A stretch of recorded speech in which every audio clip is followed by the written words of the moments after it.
నమస్కారం. మిత్రులందరికీ నా శుభాభినందనలు.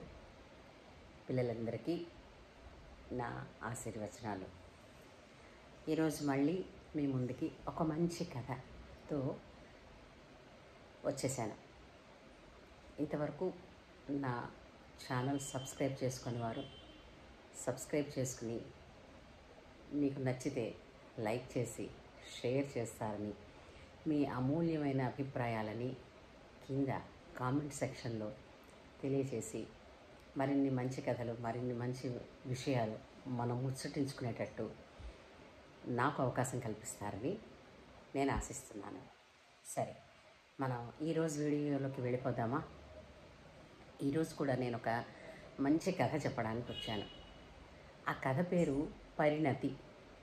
పరిణతి అంటే మార్పు. అనగనగనగనగనగనగా మళ్ళీ చెప్పాను కదా, అనగనగనగా అంటేనే కథ అనేటువంటి ఒక ఊపు వస్తుంది. నేను ఇక్కడ అనగనగనగా అని నేను చెప్తున్నప్పుడు మీరు కొడుతూ ఉండండి, చాలా బాగుంటుంది. మీరు కొట్టారని అనుకుంటూ నేను చెప్పేస్తాను. అనగనగనగనగా ఒక చిన్న పల్లెటూరు. చిన్న పల్లెటూరు అంటే గ్రామం అన్నది కొంచెం పెద్దదనే మాటే చెప్పాలి. కుగ్రామం, అతి చిన్న గ్రామం. ఆ ఊరి పేరే ప్రతిష్టానపురం. అంటే పేరెంత పెద్దదో అంత పెద్దది లేదు ఊరు, చాలా చిన్న ఊరు. ఆ ఊరిలోని ప్రజలందరూ కూడా వ్యవసాయం మీద ఆధారపడ్డారు. అయితే ఎక్కువగా ఆ ఊరిలో క్షామం అంటే కరువు వచ్చి పడుతూ ఉండేది.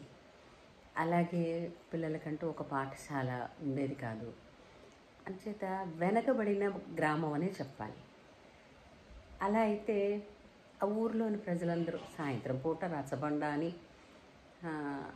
ఒక అరుగు మీద, ఓ చెట్టు కింద అరుగు ఉంటుంది, ఆ అరుగు దగ్గరికి చేరి అందరూ మాట్లాడుకుంటూ ఉంటారు కదా, మన ఊరికి మంచి ఎప్పుడు జరుగుతుందో, మన ఊరు ఎప్పుడు బాగుపడుతుందో అనుకుంటూ ఉంటారు కదా పెద్దవాళ్ళు.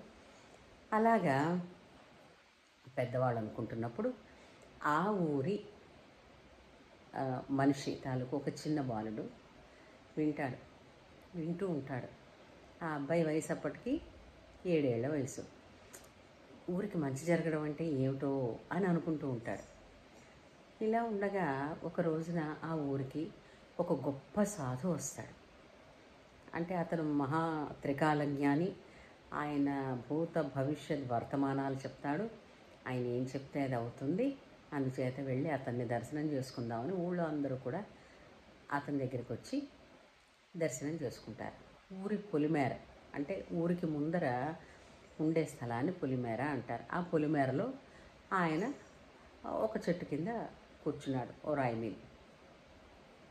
అయితే ఈ ఊరు ప్రజలందరూ కూడా అక్కడికి వచ్చి, అయ్యా మా ఊరు ఎప్పుడు బాగుపడుతుంది, మా ఊరికి ఎప్పుడు ఈ కరువు తీరుతుంది, మా ఊరిని బాగు చేసేవాళ్ళు ఎప్పుడు వస్తారు అని వీళ్ళు ఉత్సాహంగా ప్రశ్న వేస్తారు. ఈ పిల్లవాడు కూడా వాళ్ళ పెద్దలతో కలిసి ఆ సాధువును దర్శించాడు. దర్శిస్తే ఆ సాధువు ఈ ఊరు వారందరినీ చూస్తూ, ఈ పిల్లవాడి వైపు కూడా చూస్తూ, తనకి ఒక పక్కన ఒక పెద్ద బండరాయి ఉంటుంది. ఈ సాధువు కూర్చున్న చెట్టుకి పక్కగా ఒక పెద్ద బండరాయి ఉంటుంది. ఆ బండరాతి మీద ఒక యువకుడి మొహాన్ని శిల్పంలాగా ఆయన చెక్కుతాడు. అంటే ఒక యువకుడి చిత్రాన్ని రాతి మీద చెక్కుతాడు ఆ సాధువు.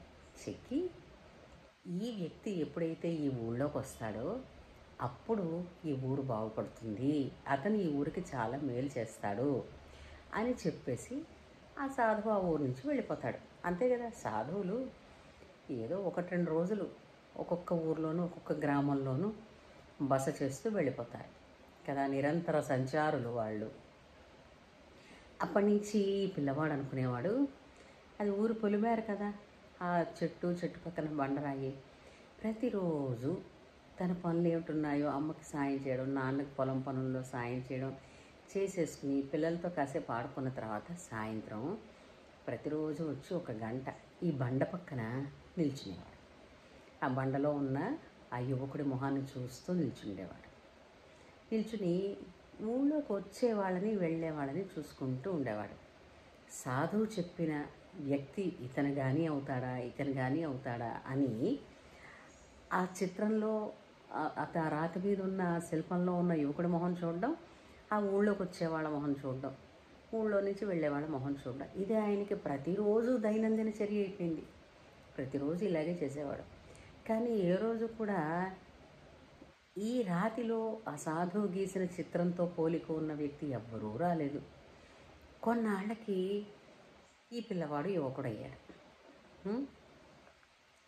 మళ్ళీ ఆ సాధువు ఆ ఊరొచ్చాడు. సాధువు గుర్తుపట్టలేకపోవచ్చు, ఎందుకని అప్పుడు చిన్న పిల్లవాడు, ఇప్పుడు పిల్లాడు యువకుడైపోయాడు. కానీ ఈ యువకుడికి జ్ఞాపకం ఉంది, నా చిన్నతనంలో వచ్చిన సాధువు ఇతనే అని. అతనేం చేశాడు, సాధువు రాగానే కాళ్ళు పట్టుకుని నమస్కారం చేసి అన్నాడు, మీరు అప్పుడు వేశారే మా ఊరికి బాగుపడడానికి ఒక వ్యక్తి వస్తారు, అతని వల్ల ఈ ఊరు బాగుపడుతుందని, అప్పటి నుంచి చూస్తున్నాను. ఈ చిత్రంలో ఎవరూ మీరు రాసినటువంటి వాళ్ళు ఎవరైతే ఆ యువకుడు ఉన్నాడో ఆ యువకుడిని పోలిన వ్యక్తి ఎవరూ రాలేదండి ఇంతవరకును అంటాడు. అంటే అప్పుడు ఈ సాధువు అంటాడు, ఈ యువకుణ్ణి ఆ రాతి శిల్పం పక్కనే నిల్చోమని చెప్తాడు. చెప్పి ఒక్కసారి చూసుకో, ఆ రాతిలో ఉన్న యువకుడి మొహానికి నీకు ఏమైనా తేడా ఉందా, మీరిద్దరూ ఒకలాగే లేరు అని అటుగా పోతున్నటువంటి ఆ గ్రామస్తుల్ని చూపించి చెప్తాడు. చూపిస్తే అవును ఇద్దరికీ పోలికలు ఉన్నాయి, ఈ పిల్లాడు వస్తాడని మీరు, ఇలాంటి పిల్లాడు ఇక్కడ ఉంటాడని మీరు ఎలా వేశారు అని అతను సాధువుని అడుగుతున్నారు వాళ్ళు. అప్పటికి యువకుడికి ఒక విషయం అర్థమైంది. ఏమిటని, తనే ఆ ఊరికి మంచి చేయగలిగిన వాడు, తన వల్లనే ఆ ఊరు బాగుపడుతుంది అని చిన్నప్పుడే సాధువు చెప్పారు అని. అక్కడి నుంచి అతను ఆ ఊరికి మంచి చేయడానికి నడుం కట్టి ఆ ఊర్లో చెరువులు తవ్వించడాలు, నూతులు తవ్వించడాలు, నీటి పారుదలను చూడాలి, ఇవన్నీ చూసి ఆ ఊరికి ఆ గ్రామానికి ఎంతో మేలు చేసి ఆ గ్రామంలో ఉన్న ప్రజలందరూ కూడా సుభిక్షంగా ఉండేటట్టు వాళ్ళందరినీ చూసుకుని ఒక గొప్ప నాయకుడై అతను వర్ధిల్లాడు. అయితే ఇందులో సూక్ష్మం ఏమిటో తెలుసా, ఎవరో వచ్చి మేలు చేస్తారా ఊరికని ఏ చిత్రం అయితే ఆ రాతిలో గీశారో సాధువు, దానిని చూస్తూ పెరిగాడు ఈ కుర్రవాడు. ఏమైంది ఇప్పుడు చూసారా,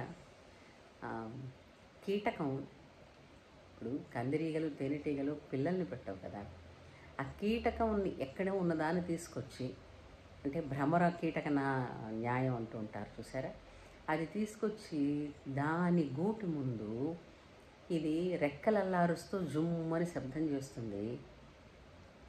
ఆ పురుగు ఏదైతే ఉందో ఆ పురుగు ఈ భ్రమరంలాగా మారిపోతుంది.